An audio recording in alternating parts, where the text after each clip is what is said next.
बच्चों, मैं आज आपको पढ़ाने जा रही हूँ कबीर दास के दोहे, जो कि क्लास 11 पीयू कोर्स में है। कवि परिचय।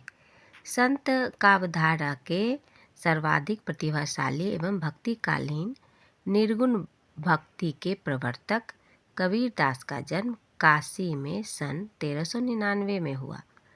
नीरू एवं नीमा नामक जुलाहा दंपति ने आपका पालन पोषण किया। आपका यानी कबीर दास का पालन पोषण नीरू एवं नीमा दाम्पत्य ने किया। कबीर अनपढ़ थे, किंतु वे आत्मज्ञानी थे। वो पढ़े लिखे नहीं थे, लेकिन उनमें आत्मज्ञान काफ़ी था। रामानंद जी की शिक्षाओं से प्रभावित कबीर दास जी को कुछ लोग रामानंद का ही शिष्य मानते हैं। कुछ लोगों का मानना है कि वो रामानंद जी के शिष्य थे, पर एक दूसरा पक्ष भी है। एक दूसरा मत उन्हें सूफी सिद्धांत के प्रतिपादक शेख तकी का शिष्य मानता है। दूसरा पक्ष जो है वो शेख तकी का शिष्य मानता है। कहूँ कबीर मैं सो गुरु पाया, जाके नाम विवेक रे के आधार पर कुछ लोगों का मत है कि कबीर दास जी किसी व्यक्ति के शिष्य नहीं थे। आपने यानी कबीर दास जी ने हिंदू मुस्लिम के एकता के विषय में मौलिक एवं भौतिक एवं आत्मिक परिष्कार, शुद्ध प्रेम, सच्चाई, सादगी आदि पर बल दिया है। आपकी यानी कि कबीर दास की मृत्यु सन 1518 में मगहर नामक स्थान में हुई। यानी कि ये 1399 में जन्म लिए और 1518 में इनकी मृत्यु हो गई। ये लगभग 119 साल जिए। कबीर दास की रचनाएं 3 भागों में विभक्त है। इनकी रचनाएं 3 भागों में विभक्त है। एक है साखी, दूसरा है सबद और रामायणी, जो बीजक नामक ग्रंथ में संकलित है। कबीर की भाषा को प्रायः खिचड़ी भाषा या साधुकरी भाषा कहा जाता है। कबीर की भाषा को खिचड़ी भाषा या साधुकरी भाषा कहा जाता है। इसलिए कहा जाता है क्योंकि खिचड़ी भाषा इसलिए कहा जाता है कि इनकी भाषा में ब्रज, अवधी, राजस्थानी, अरबी और फारसी आदि के शब्द पाए जाते हैं। इनकी भाषा में ब्रज, अवधी, राजस्थानी, अरबी और फारसी आदि के शब्द पाए जाते हैं। ये क्वेश्चन पूछा जाता है कि कबीर के भाषा को क्यों खिचड़ी भाषा कहा जाता है। आपके प्रमुख शिष्य धर्मदास जी ने बीजक का संग्रह किया था। इनके जो शिष्य थे धर्मदास, उन्होंने बीजक संग्रह इनकी सारी रचनाओं को उसमें संग्रहित किया। प्रस्तुत दोहे में कबीर ने गुरु महिमा, शरीर की नश्वरता, परमात्मा की सर्वव्यापकता, भक्ति भावना एवं नीतिपरक उपदेश आदि गुणों पर प्रकाश डाला है। जो यहाँ पे दोहे आप लोग को बताए गए हैं, उसमें गुरु की महिमा क्या है, शरीर कैसे नश्वर है, परमात्मा ही सर्वव्यापक है, इसके विषय में, और भक्ति भावना एवं नीतिपरक उपदेश, इन सब पर प्रकाश डाला गया है। यानी इन सब के बारे में बताया गया है।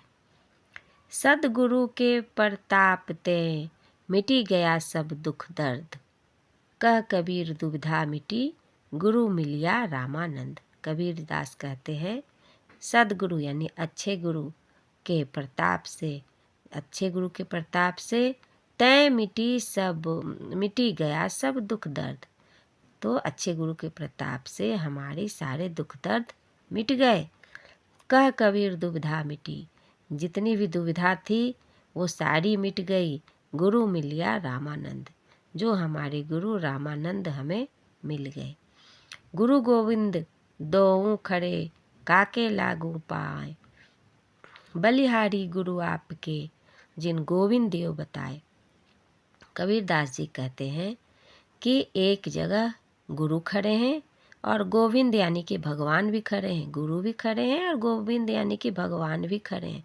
अब दुविधा ये है कि किसकी पाँव में पहले पड़ूं, किसकी चरण में पहले छूं, गुरु की चरण पहले छूं या भगवान की चरण में पहले छूं। तो कबीर दास जी कहते हैं कि गुरु का स्थान कबीर के अनुसार भगवान से ऊपर इसलिए है क्योंकि बलिहारी गुरु ने ही बताया कि ये भगवान है।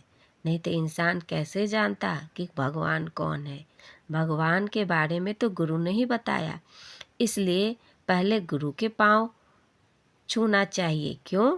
क्योंकि गुरु ने ही हमें ज्ञान दी है और गुरु ने ही बताया है कि गोविंद कौन है, यानी कि भगवान कौन है। भगवान के बारे में हमें गोविंद के बारे में हमें गुरु से ही पता चला है, इसीलिए गुरु का स्थान सबसे ऊपर बताया गया है। गुरु गोविंद दोऊ खड़े, काके लागू पाए। बलिहारी गुरु आपने, जिन गोविंद दियो बताए।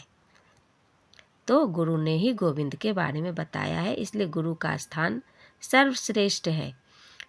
तो गुरु की महिमा बताते हुए कबीर दास जी कहते हैं कि जब गुरु गोविंद दोनों खड़े और कबीर दास को दुविधा हो रही है कि वो किन की पाँव पर पहले पड़े, तो वो कहते हैं कि गुरुदेव आपकी बलिहारी यानी कि आपने जो हमें ज्ञान दिया उसके लिए धन्यवाद, जो आपने गोविंद को बताया कि आपने ही भगवान के बारे में बताया। माटी कहे कुम्हार से, तू क्या रौंदे मोए। एक दिन ऐसो आ होए गो, मैं रोन दूंगी तोए।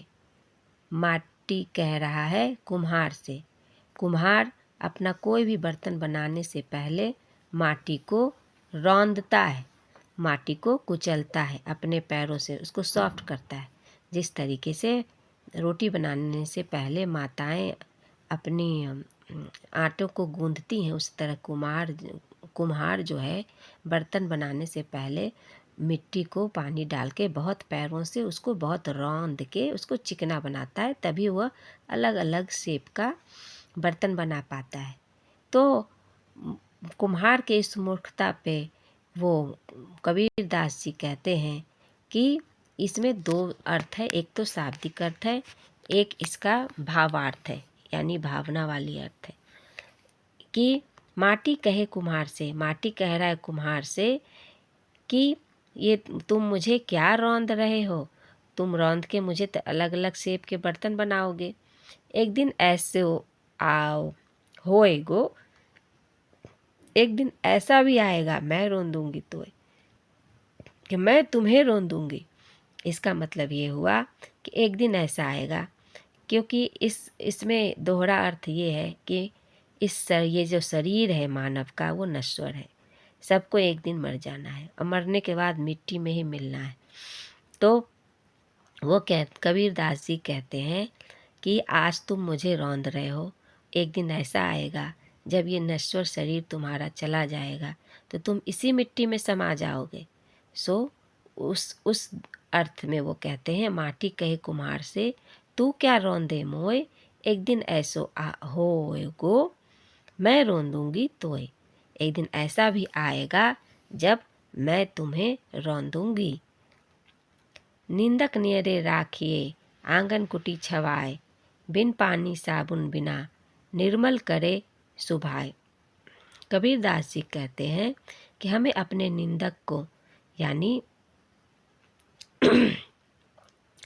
ऐसे लोग जो हमारी निंदा करते हैं उसे हमें अपने पास रखने चाहिए।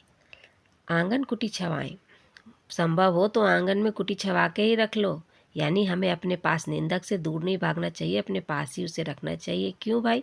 वो हमारी निंदा करके हमारी कमियों को वो बताता है। हमारी कमी को कोई बताएगा तभी तो हम अपनी कमी को सुधार के हम और अच्छा बन पाएंगे।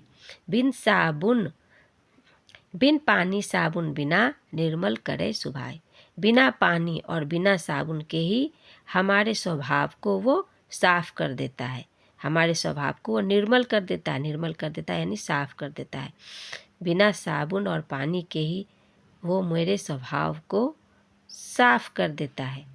यानी कि जिस तरीके से कपड़े को साफ करने के लिए पानी और साबुन चाहिए, हमारे स्वभाव को साफ करने के लिए निंदक अगर मेरे पास हो तो हमारी कमियों को वो बताएगा, तो उस कमियों को हम दूर करके अपने स्वभाव को साफ कर पाएंगे और हम एक अच्छा नागरिक बन पाएंगे।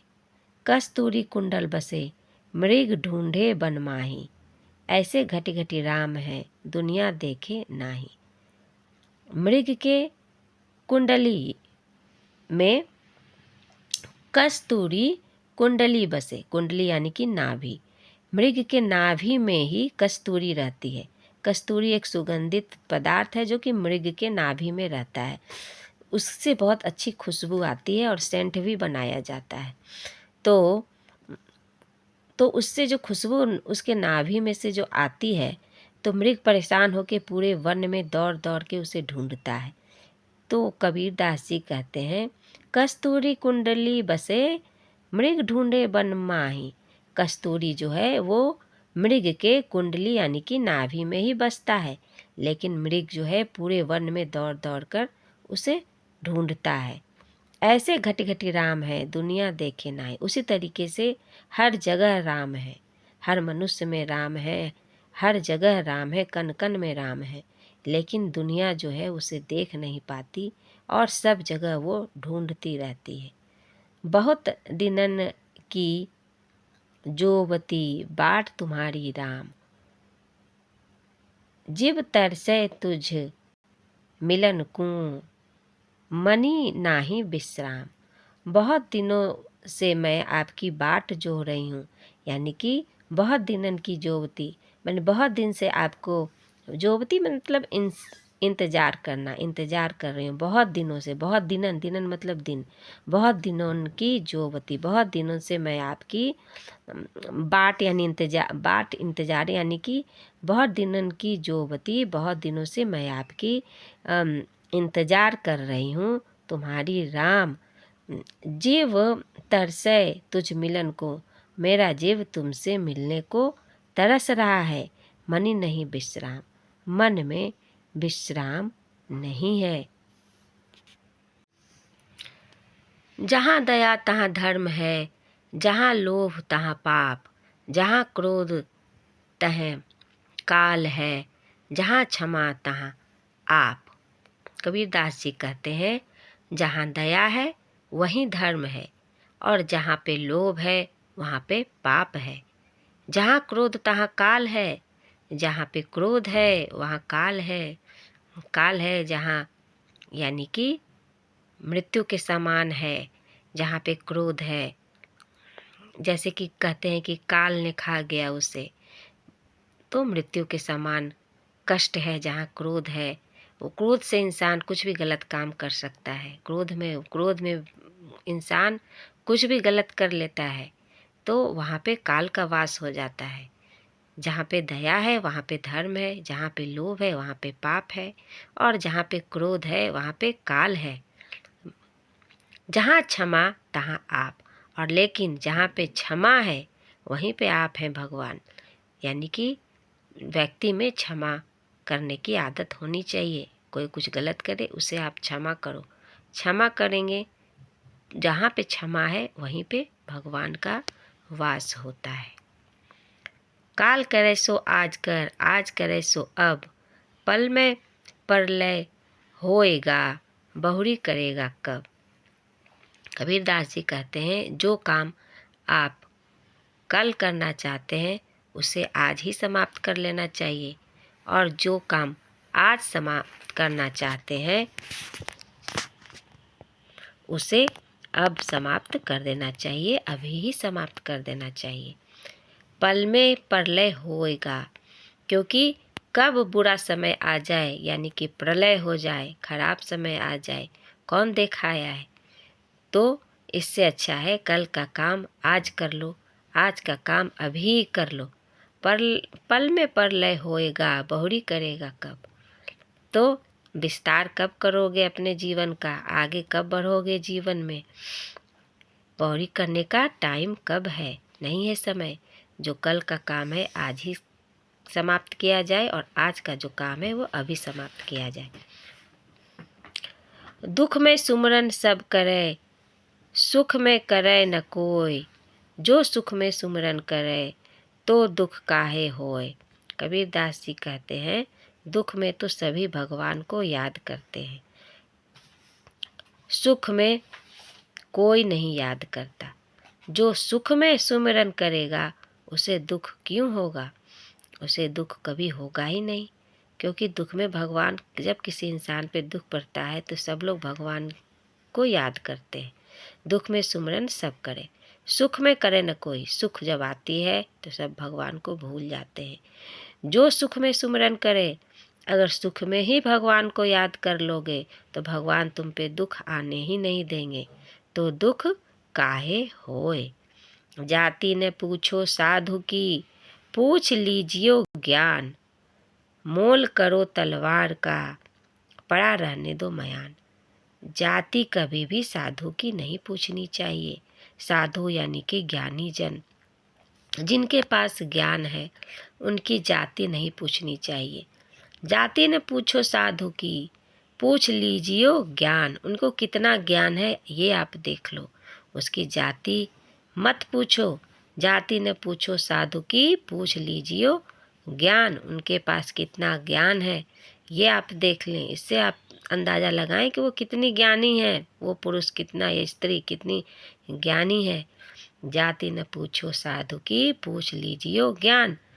मोल करो तलवार का। जिस तरीके से तलवार का मोल होता है कि वो कितना तेज है, कितना धार वाला है, कि अच्छा है, मजबूत है, कमज़ोर है, किस धातु का बना है, कैसा है, ये तलवार का मोल होता है। उसमें जो मयान है, जिस मयान यानी कि जिसमें तलवार को रखा जाता है, उसका मोल नहीं होता। मयान बहुत महंगा भी हो, बहुत मजबूत भी हो, बहुत अच्छा भी हो, अगर तलवार कमज़ोर होगा तो किस काम का। उस तरीके से जाति अगर अच्छी भी हो लेकिन ज्ञानी पुरुष नहीं है तो किस काम का। तो ज्ञान को देखना चाहिए, जाति के बारे में नहीं सोचना चाहिए। जाति ने पूछो साधु की, पूछ लीजिए ज्ञान। मोल करो तलवार का, पड़ा रहने दो मयान। तलवार का मोल होता है, उसके मयान का मोल नहीं होता है। उसी तरह इंसान के ज्ञान का मोल होता है, उसकी जाति का मोल नहीं होता।